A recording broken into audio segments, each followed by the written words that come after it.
Hey there, survivors. Thanks for tuning in to tonight's episode. If you're new here, please consider subscribing. It really helps me keep these stories coming. And while you're here, let me know in the comments where you're listening from. Now let's get started. I used to think stories about zombies and secret government experiments were just the stuff of fiction. Now I wish that had been the case. Everything you are about to hear took place in a hidden bunker far from any major city. Some details may be distressing, but I have done my best to keep them focused on the events, rather than anything that might be too upsetting. I was hired as an IT technician to maintain and update a secure database for a government contractor. I had no idea that my new workplace was nestled inside a vast facility built directly into the side of a remote mountain range. We called it the Ingram Bunker, though the official name on my paperwork was something long and coded. From the outside, the entrance looked like a concrete loading bay with a lone security booth. Once inside, though, it felt like we were stepping into another world. The entrance led to a decontamination chamber, then a heavy metal door that slid open with a mechanical hiss. Past that door was a labyrinth of hallways, reinforced blast doors, and labs arranged on multiple subterranean levels. There were living quarters, a medical wing, and a command center that coordinated various obscure projects. My assignment seemed routine: monitor the system's stability, back up crucial files to secure servers, and ensure sensitive information stayed encrypted. I was told to keep my head down and ignore any unusual transmissions. According to my boss, the less I knew, the safer I would be. On my second week, I began noticing unusual data logs stored in restricted sections of the database. They were labeled with words like cell regeneration and neurological reactivation. At first, I thought these might be part of medical research, or maybe a regenerative medicine trial. The deeper I dug, the stranger it got. Audio clips were mislabeled as biohazard protocols, and test results showed anomalies in living tissue that had been exposed to a certain compound. Naturally, curiosity got the better of me. I tried opening one of the encrypted folders, only to be locked out by a higher-level security measure. My login credentials were not enough. Late one evening, when most staff had left or gone to the mess hall, I returned to my station. I attempted to bypass the security walls on a hidden project directory. The process was complicated, but I managed to access a set of old documents. They had references to a program called Revenant. The text mentioned experiments aimed at reanimating body cells after clinical expiration, focusing on soldiers who had sustained critical injuries. The idea was to develop a way to keep them functional under extreme conditions. The theory was that harnessing certain chemical compounds and electromagnetic triggers could spark what they called post-life mobilization.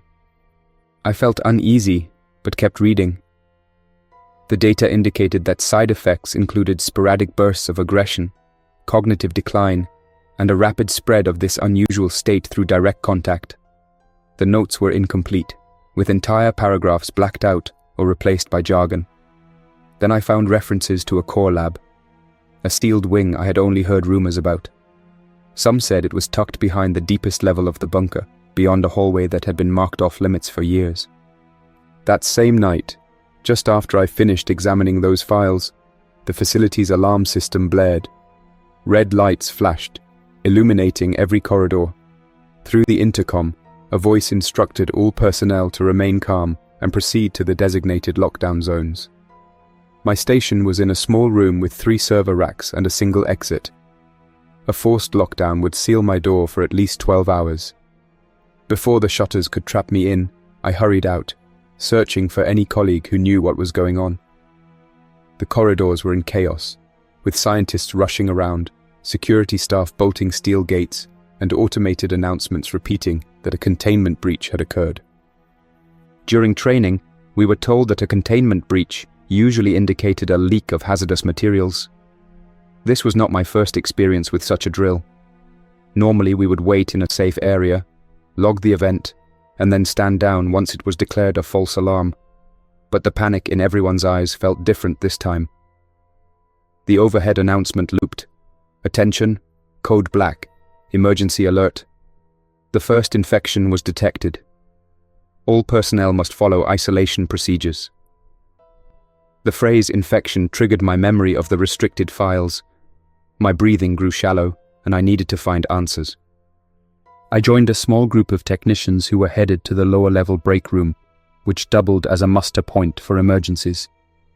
Every step down the dimly lit metal stairwell sent an unsettling sense of dread through my mind. No one said much, but we all exchanged worried glances. When we reached the break room, we found that some staff had barricaded the doors from the inside. They shouted that the area was at capacity and refused to let us in. We had no choice but to keep moving. We tried to head for the upper levels, but security officers in tactical gear blocked the path. They told us it was not safe to leave yet. I asked why. Their only response was that an unknown pathogen was spreading. Orders were to remain in place until they could confirm the perimeter was secure. A glimmer of fear was visible on their faces. One officer looked like he had just seen something beyond normal explanation. We waited by that checkpoint, uncertain of where else to go. Then the power went out. Emergency lighting kicked in, casting eerie red glows along the corridors. The ventilation fans slowed to a crawl. We heard distant echoing sounds, a shuffle, a faint moan, and what might have been metal scraping against metal. One of the officers barked at us to keep back, then spoke into his radio, trying to get an update. Static was all we could hear. We realized the communication system was malfunctioning or jammed. Tension rose as we understood that we were cut off from any higher command. After several minutes, the door at the far end of the corridor swung open. A single lab technician appeared. His uniform was torn, and his eyes seemed distant. One arm hung at an odd angle, but he stumbled forward as if unaware. The security officers rushed toward him, calling his name. I recognized him from the cafeteria. He used to chat about music. He made a noise that sounded pained, but nothing coherent. The officers attempted to support him, but he lunged at the nearest one with a force I never would have expected from such a lanky individual. The other officer pulled the technician away, desperately trying to restrain him. The technician's aggression was overwhelming. He exhibited none of the calm, somewhat timid behavior we were used to. The second officer yelled for backup. We tried to approach, but a wave of caution stopped us. It was then that the wounded technician jerked around and fixated on our group. There was a vacant expression on his face, as though he was no longer fully in control. The first officer managed to pin him against the wall, calling for medical assistance, but the technician refused to settle. Finally, an automated voice over the intercom repeated the line about an infection. Some part of me connected the dots. I remembered the research references to post-life mobilization. Could it be that these experiments had gone out of control? We heard frantic footsteps from around the corner. Another figure appeared, wearing a lab coat with the badge of a senior researcher.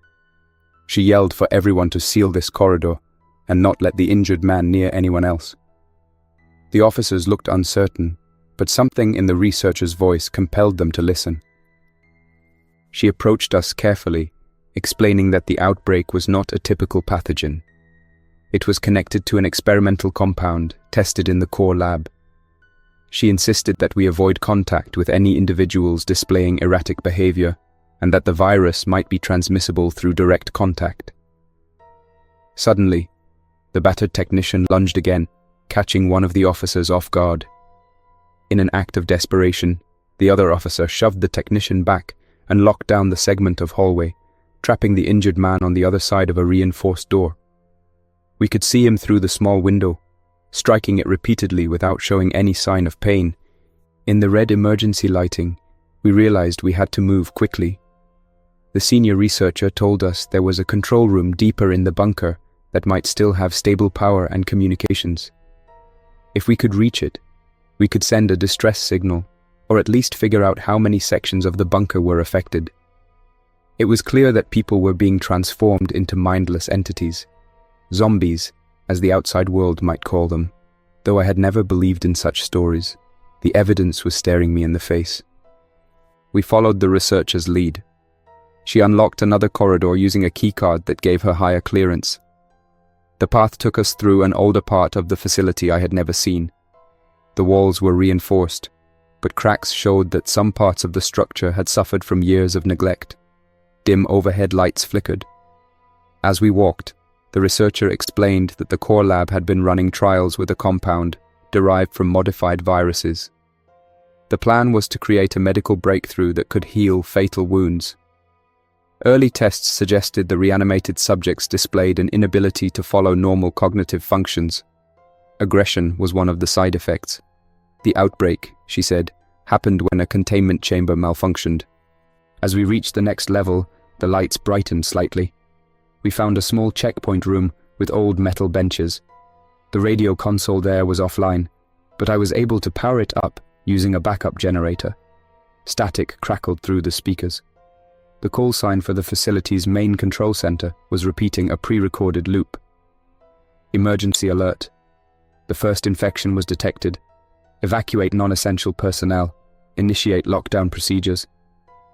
The loop repeated over and over, giving no instructions on where to find safe passage. Something felt wrong. Why would they broadcast an evacuation message if the facility was locked down? We pushed onward, stepping around scattered documents and toppled chairs. The researcher told us the control room was one corridor away. That corridor, however, was dark and silent. Thick metal doors lined each side, some with windows into offices that looked deserted. At one point, we heard rattling behind one door.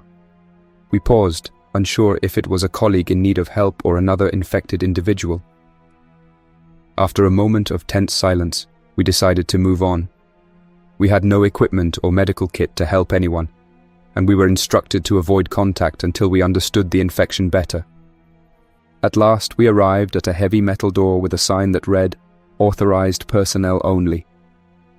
The researcher slid her keycard through the reader. Nothing happened. She tried several times, but the system had lost power. I used a small maintenance panel next to the door to access the wiring.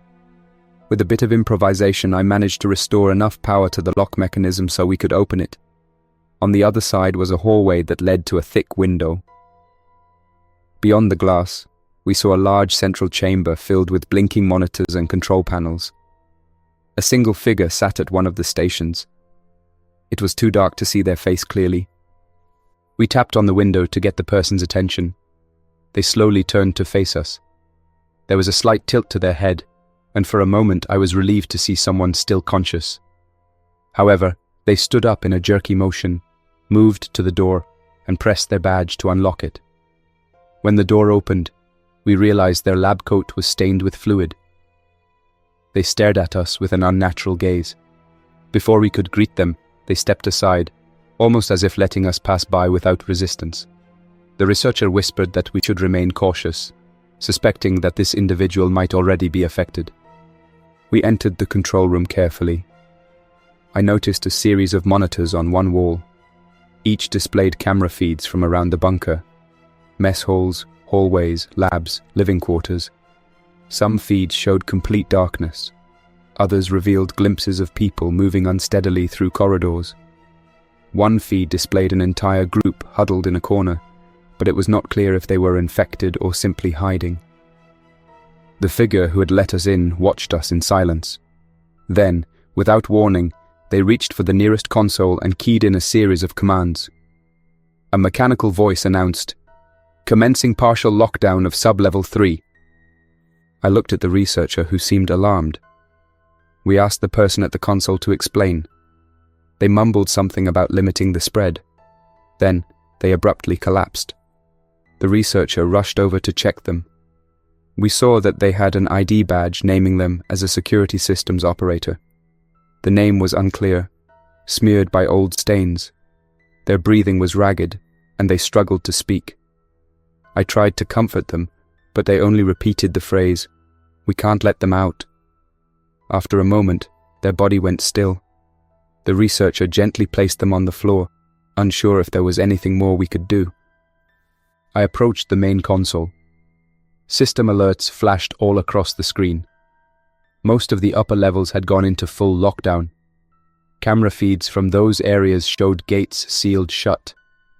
The researcher navigated the console's interface, attempting to find any route that might be open to the outside world.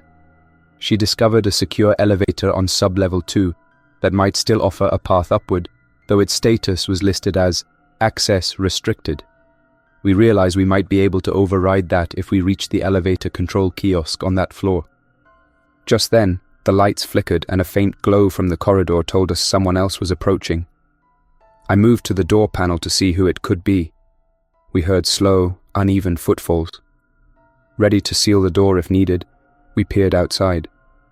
A single silhouette stood at the threshold. The figure wore a uniform with government patches, likely from the security team. Their stance was rigid, and they seemed to be scanning the hallway. Suddenly, they shifted toward our door. We noticed their eyes had a glassy quality, and their movements appeared unnatural. The researcher signaled for me to close the door, but before I could, the figure rushed forward with surprising speed, grabbing the edge of the door. I jammed the door switch and the mechanism hissed as it tried to seal. The figure forced their way inside part way. Their expression was vacant, with a tension in their muscles that defied normal physiology. The researcher and I pushed against the door, combining our efforts with the door's hydraulics. Eventually, the figure was shoved back out into the corridor. The door slammed shut, leaving us shaken. We realized we were effectively trapped. The only way out was to reopen that door, but the corridor was no longer safe. The cameras showed that the infected security officer was pacing just outside. The researcher mentioned a ventilation crawl space that connected to the elevator area. She believed we could bypass the main corridor if we were willing to navigate the ducts. It was a risky plan, but we had little choice. We gathered whatever tools we could find in the control room: a flashlight, a small kit of screwdrivers, and a makeshift pry bar. Climbing into the ventilation system was unnerving. The cramped metal shaft felt confining, and the sound of each movement echoed. We inched forward, guided by a faint glow from the flashlight. The air was stale, but at least the system fans were still operational at low speed. We hoped the noise from the corridor would mask our movements. As we traveled through the vent, we occasionally stopped, listening for any activity below. At one point, we heard frantic scratching on a metal grate beneath us. We froze, not wanting to make a single sound. Eventually, the noise subsided. It took considerable effort to reach the point where the vent was supposed to drop us near the elevator controls. The researcher used the pry bar to loosen the screws on the grate. I peeked through the opening, scanning for any infected individuals. The hallway below was dark, but I could see the elevator doors a few feet away. The small control kiosk stood beside them. According to the cameras we had seen earlier, this corridor had not been heavily populated. It might be our best shot at overriding the elevator lock. We carefully lowered ourselves into the corridor. The researcher approached the kiosk and began typing in commands to unlock the elevator's restricted status. Each second felt like an eternity. The overhead lights flickered. Distant echoes of movement hinted that we were not alone. Finally, a beep signaled that the override was successful. The elevator doors slid open. A musty odor wafted out, and the interior lights flickered uncertainly. We stepped inside, sealed the doors, and selected an upper floor access labeled Bay Entrance. As the elevator ascended, the researcher tried to contact the surface on the built-in intercom. We heard only static. She mentioned that if the outside world had any idea about this outbreak, they might have already sealed the external doors to contain it. While we rose, a shaky vibration ran through the cab, hinting at malfunctioning systems. I worried that we might get stuck, but the elevator reached the designated floor. The doors opened with a soft chime. We found ourselves in a hallway that led to a wide loading area. Normally, this was where supply trucks came in. Our path to the outside world was blocked by a set of large steel doors. A manual release lever was mounted on the wall, labeled Emergency Exit. As we prepared to approach it, we spotted someone lying on the floor near the corner. At first, we considered if it could be a survivor in need of help, but then the figure stirred, rising with an unsettling motion. It was another infected individual. They fixed their gaze on us immediately. Without hesitation, we rushed toward the manual release. The infected individual let out a low sound and began moving in our direction. My hands fumbled with the lever. The mechanism was stiff from lack of use. The researcher assisted, and the two of us managed to pull it down. The huge doors began to slide open, releasing a gust of cold mountain air. Fresh air poured in, along with a glimpse of the dark silhouette of trees against a night sky. But the infected individual was close. We had seconds to react. The researcher grabbed a loose metal rod from the floor. She stood between me and the infected figure, attempting to keep it at a distance. Finally, the doors were wide enough to slip through. We stepped outside onto a concrete loading ramp that jutted out over rocky terrain. The night was lit only by moonlight. A fence surrounded the perimeter, topped by razor wire. A single guard booth stood to one side, but no one occupied it. We could see an access road winding down the slope, leading away from the facility. Our problem was the security gate. It was powered by the facility's system, and with the power fluctuations, we had no idea if it was functional. We heard a commotion behind us. The infected figure had triggered the facility's motion sensors. The system started to lower the heavy loading doors again, potentially locking us outside with nowhere to run. We sprinted toward the guard booth, where there was a panel for controlling the outer fence. I fumbled with the controls, trying to open the gate. The panel lights flickered, and the mechanical system groaned. Slowly, the fence gate slid open about halfway, just enough for us to squeeze through. We had no vehicle, no phone signal, nothing but the sense that we had escaped the immediate danger. The researcher and I started down the mountain access road on foot. In the distance, beyond the fence, we noticed faint lights flickering among the trees. Perhaps other staff had fled this way, or maybe it was a team sent to contain the outbreak. We did not dare call out. The roads were uneven, and the chill of night bit at our exposed faces. After about half an hour of descending the winding path, we reached a vantage point where we could see the entrance to the bunker far above us. There were no signs of pursuit at that moment, but we had no doubt the infection was spreading through the facility behind those walls. We continued down until we reached a small maintenance shed near a switchback.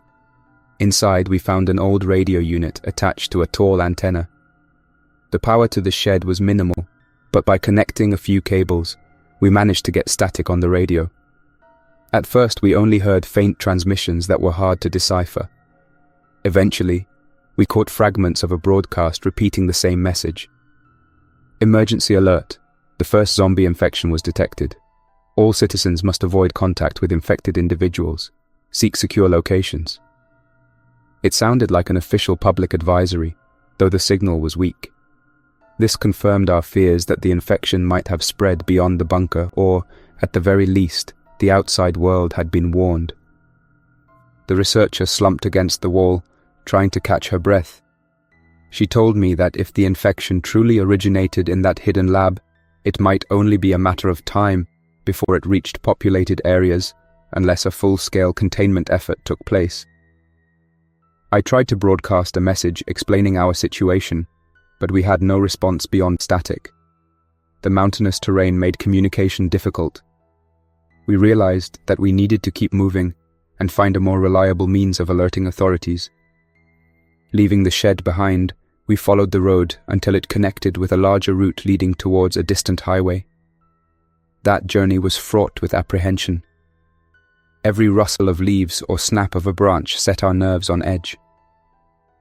The presence of a threat we barely understood weighed heavily. For hours we walked by moonlight. Eventually the sky began to brighten with the first hints of dawn.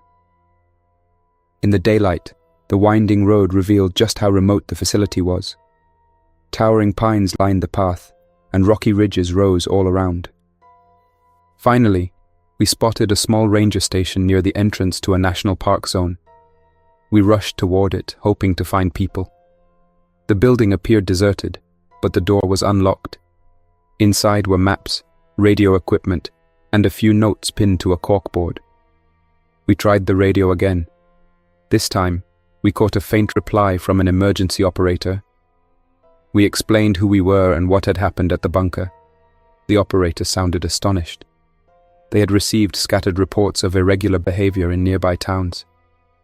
They asked us for our exact location and told us to stay put. Over the next few hours, we rationed the supplies in the ranger station. A single can of beans and a few granola bars were all we had. No one arrived to help right away. Instead, we heard more broadcasts on the radio describing a spreading crisis. People in small towns were exhibiting odd symptoms and attacking others.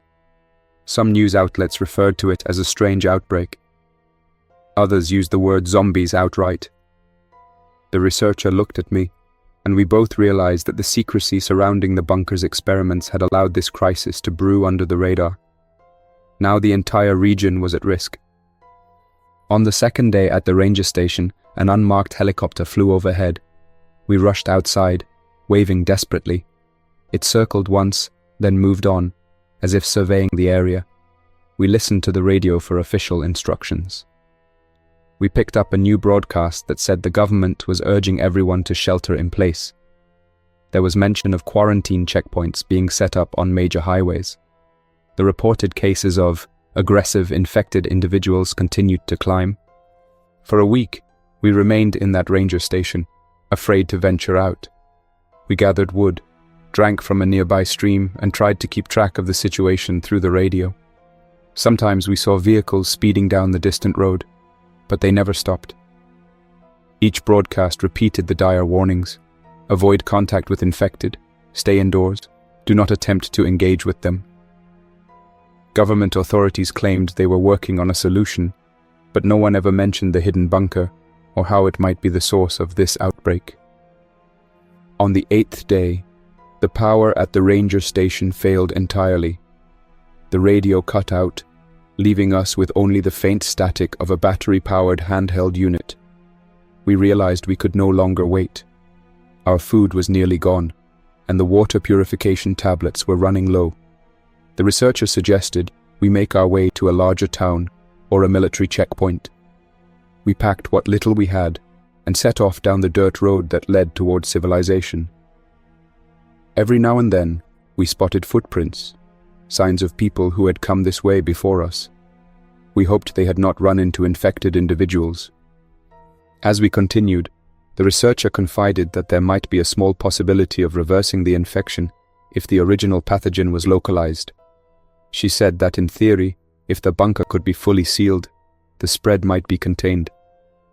But at that point, rumors indicated the outbreak was no longer confined. We decided that our priority was to survive long enough to inform someone who had the power to act. I was haunted by the memory of those empty eyes and the secret files in the database. Government experiments had unleashed something no one was prepared to handle. Eventually, after days of travel, we reached a small outpost that was acting as a relief station. A few military personnel were there, wearing protective gear. They tested us for any sign of infection, then allowed us into a quarantine tent. We explained what had occurred in the bunker, though the officer in charge seemed skeptical of our account. Still, they let us record a statement on video, presumably for official records. That statement is what I believe eventually made its way into emergency broadcasts. In the following weeks, the region was placed under a state of lockdown. Nearby towns were evacuated. Rumors circulated about entire neighborhoods going dark due to roving groups of infected. National news networks reported on the outbreak using vague terms. They rarely mentioned the exact cause or the existence of a secret lab. But those of us who witnessed what happened knew that the experiments in that facility were the root of this crisis. To this day, the official stance remains that a mysterious pathogen appeared in the mountains, prompting swift government action. Most of the relevant files are presumably destroyed or buried under endless layers of classification. The infected population continues to grow in pockets around the region, though officials claim they have it under control. Those who survive whisper about the day the first zombie infection was detected, a day that changed everything. Now I share this story from a place I will not disclose, hoping to spread a warning that we must never allow clandestine experiments to remain shrouded in secrecy. The chain of events that started in that bunker demonstrates what can happen when scientific ambition surpasses caution. If you come across any reference to Project Revenant or core lab reanimation testing, it is real. The bunker in the mountains was more than just a legend. It was the origin of an outbreak that very nearly brought us all to the brink. I do not know if the infection can ever be fully eradicated. What I do know is that the government's attempts to hide the truth allowed it to fester.